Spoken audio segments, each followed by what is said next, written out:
Arne, first of all, congratulations again. What's the celebrations been like? What messages of congratulations have you had, and how much are you looking forward to lifting the trophy and the parade to come as well? That's a lot of questions in one. Of course, a lot of messages, and yeah, they are 9 out of 10 times they're the same. But it comes from a good heart, and it's always nice to get these messages. I've tried to answer all of them, not by sending big messages back, but try to answer all of them. It's been amazing, especially Sunday. It was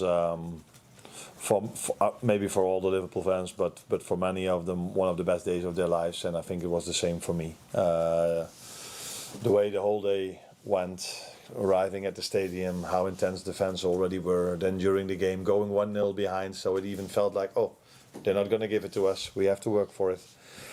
Scoring the goals, seeing how much it meant to the players, but also to the fans was, and for me, was really special to be part of. Who was the most famous person you got a message off of? Congratulations. I assume that's Jurgen. Yeah. What did he have to say? What did he have to say? Yeah, what most of them said, congratulations. Now you know how special of a club it is. Now you are part of the history as well. These kind of things, and he was really happy for me, for the players, for the staff, for the fans. Like we all know Jurgen, so yeah, maybe I forget a few, but I think he was the most famous one. Yeah. What opportunity do you see now in the remaining games, and how do you refocus after that big celebration last weekend now? It's always it's nice that we play some very strong teams with Chelsea, Arsenal, Brighton, and Palace. So that gives immediately the challenge to those games. It's the end of the season, but we'll also have to look at this as the start of next season already. So, but yeah, it's Chelsea away first. We played them earlier on in the season. And I'm completely surprised, not shocked, but surprised if I look at the gap we have with them at the moment, because at that moment of time, they were the better team on the pitch. But we found a way to win, and that is a quality that we didn't need a lot, because mostly we were the better team on the pitch. But in that game, we had to suffer more than any other game maybe. So to be so many points ahead of them is a big compliment for everyone here at this club. As you mentioned, just looking ahead to next season as well, can we just take a check on Trent and when you hope for that situation to be resolved? 4 weeks to go. I know. If there's any news on that, I wouldn't say you were the first one to know, but the people in front of me would probably hear it all together. And as long as there are no news from us, this is not the place to talk about this situation. Hi again. Just in terms of Chelsea, obviously they played last night in Europe. Did you watch that game? What did you take from it? Parts of it. I saw them taking a lot of players off at half time. So talking about quality, semi-final in Europe, taking so many players off and just bring a bunch of new players in with the same quality. So, but that's the Premier League. We all have that. All teams have so much quality. We can all do this. That's also the nice. That's why this league is so popular. So very good team. They mostly showed this for me against us. To play so good in our stadium tells you how much quality they have. And just for me as well, you're on 82 points at the moment. You could get to 96, which would have been enough to have won the title over the last 4 years previously as well. How important is it to try and get the maximum that you can between now and the end of the season? It's we are going into these 4 games trying to win them all. Of course, that's how we've what we always want. That's what every player that wears the Liverpool shirt should aim for: winning a game of football. I would judge us more on the amount of points we have now compared to teams that won it in the past 4 games before the end, because there's definitely a difference if we're still competing than the games we play now, because my lineups will be different towards the one we've had mostly during the last 10 months as well. We're not going to change everyone, but there will be a few players that come into the team. There will be a certain rotation in the upcoming games. That's not to say that we're going to lose them. We have a lot of trust in the players we're going to play now as well.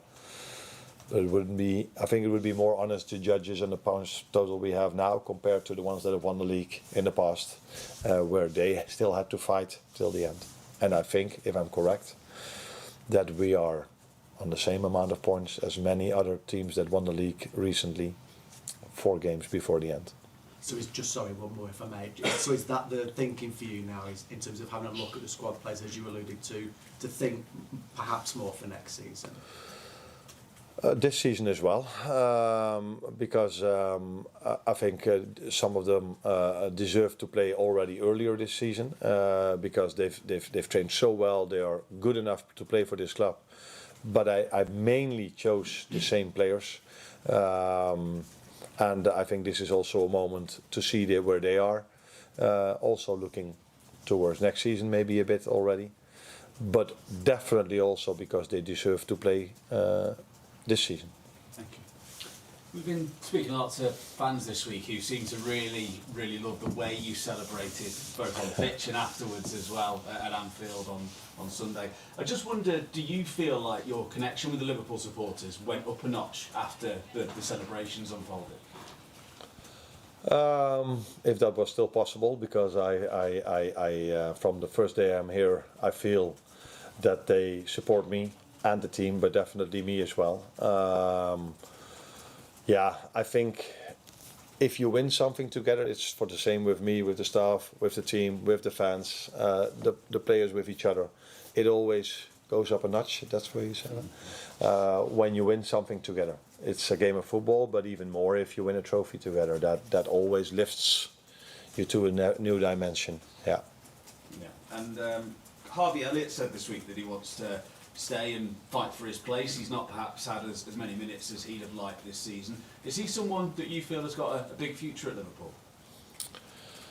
I think first of all, it's very important that players who are here with us like to stay. That's a big compliment to everyone working here. And Harvey is one of the players that haven't had as much playing time as he maybe deserved. But like some others, he's in competition with so many good players that many have chosen for other players. Also partly because he was injured for a long time, and I've been honest with him. The first part after he came back from his injury, he wasn't the same as he was before his injury. But the last few months, he's back to his old level again.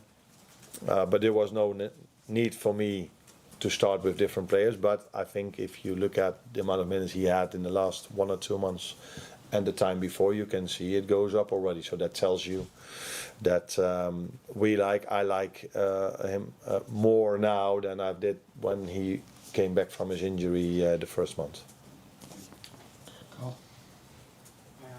Just on that one, so players like Harvey, maybe Chiesa, have they got something to prove to you in these last months, do you think?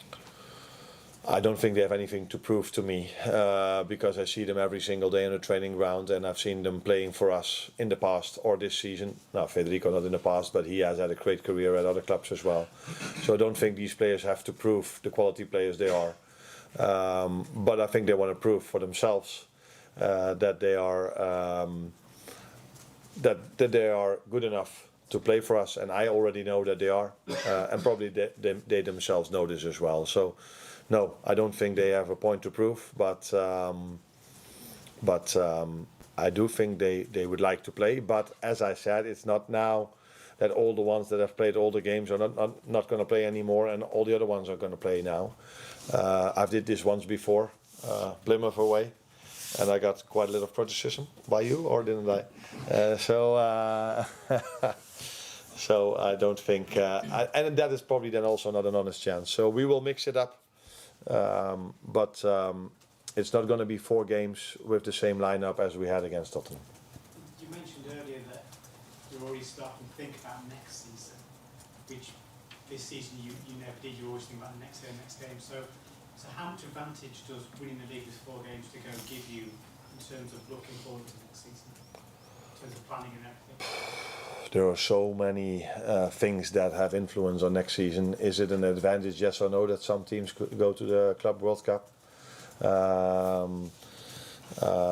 Is it? I think the main advantage of winning the league is that till now, if I spoke to players, new players that we wanted to bring in, I always told them that our fans are really special, that it's special to play at this club. I think that was maybe not even necessary to tell them in the past, but after Sunday, I don't think I ever have to tell anyone again how special our fans are, because that was unbelievable. Not only because of how much emotions there were, but them not coming onto the pitch. The amount of times I see teams winning the league and there's a pitch invasion after 2 minutes, everyone is like, yeah, what are we doing here? Let's go inside. But they all stayed in the stands, the way you say it, and the celebrations were incredible. But not even after the game, also during the game. So winning the league, having these fans, I think this is a big attraction to every player we want to bring in, and that's definitely helpful. But if it's helpful that we won the league now already for next season, that is so hard to tell you. Mandy? Hi, Arne.